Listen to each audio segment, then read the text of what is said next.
मन को शांत कैसे रखें। एक दिन जब सूर्य की पहली किरणें धरती को छू रही थीं, तो गौतम बुद्ध एक गांव में ठहरे हुए थे। कई लोग उनके पास आते, कुछ ज्ञान लेने, कुछ समाधान पाने और कुछ केवल उन्हें देखने के लिए। उसी गांव में एक युवक था, बेचैन, व्याकुल और सवालों से उसका मन भरा था।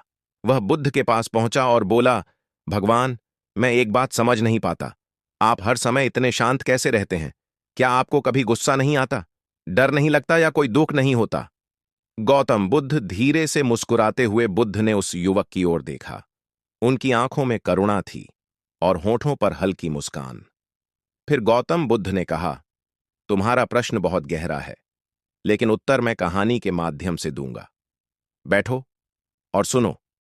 वह व्यक्ति गौतम बुद्ध की बातों को सुनकर उनके सामने हाथ जोड़कर बैठ जाता है और गौतम बुद्ध की वाणी को ध्यानपूर्वक सुनते लगता है। गौतम बुद्ध कहानी के माध्यम से उसे समझाना शुरू करते हैं। बहुत वर्ष पहले की बात है। एक बार जब मैं एक गांव से गुजर रहा था, तब एक व्यक्ति मेरे पास आया। उसके चेहरे पर क्रोध था, उसकी आंखों में आग थी। वह चिल्लाया, मुझे अपशब्द कहा और गुस्से में मेरे ऊपर धूल मिट्टी फेंक दिया। लोग स्तब्ध थे, सन्नाटा छा गया, पर मैं शांत रहा। युवक हैरान था। आप कुछ बोले नहीं, आपको गुस्सा नहीं आया? गौतम बुद्ध उसके बातों को सुनकर कुछ टाइम मौन था, फिर उससे एक प्रश्न पूछा, यदि कोई तुम्हें उपहार देना चाहे और तुम उसे स्वीकार न करो, तो वह उपहार किसके पास रहेगा?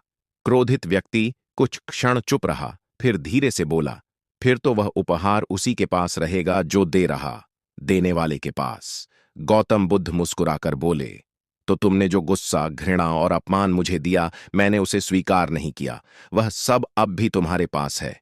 मैं क्यों उसे अपने भीतर स्थान दूं? युवक ने गौतम बुद्ध से फिर पूछा, लेकिन भगवान, क्या आपको कभी दुख नहीं होता? फिर गौतम बुद्ध मुस्कुराकर बोले, दुख होता है, लेकिन मैं उसमें फंसता नहीं। दुख बादलों की तरह हैं, आते हैं फिर चले जाते हैं। मैं उन्हें आते हुए देखता हूं और फिर जाते हुए। युवक कुछ टाइम गौतम बुद्ध की बातों को सुनकर चुप रहा, लेकिन फिर वह एक सवाल पूछा, क्या आप कभी डरते नहीं? गौतम बुद्ध फिर मुस्कुराए और बोले, डर तब होता है जब तुम स्वयं को केवल यह शरीर समझते हो।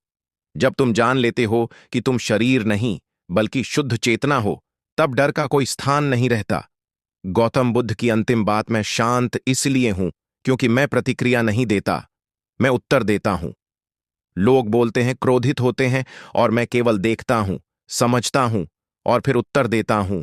शांतिपूर्वक शांति भीतर से आती है जब तुम अपने मन के स्वामी बनते हो।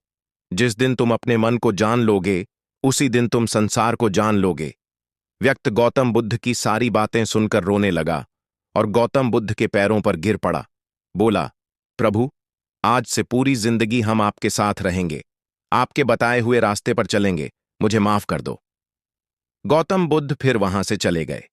गौतम बुद्ध के जाने के बाद वह व्यक्ति गांव-गांव जाकर लोगों को उनके बारे में यही समझता था। वे दुख को देखते थे पर उसमें डूबते नहीं थे। वे डर को पहचानते थे पर उससे बांधते नहीं थे। वे मन को साधते थे और मन साधा जाए तो शांति अपने आप आ जाता है। यदि आप भी जीवन में शांति पाना चाहते हैं तो बुद्ध की इस सीख को अपनाइए। गुस्सा स्वीकार मत कीजिए, दुख उसे आने जाने दीजिए। डर उसे पहचानिए पर उसमें मत उलझिए, मन उसे साध लीजिए। तुम वही हो जिसकी तुम खोज कर रहे हो। शांति तुम्हारे बाहर नहीं, तुम्हारे भीतर है। AUM शांति। यदि कहानी आपको अच्छी लगी हो तो चैनल को सब्सक्राइब और लाइक करें। आपका दिन शुभ हो। धन्यवाद।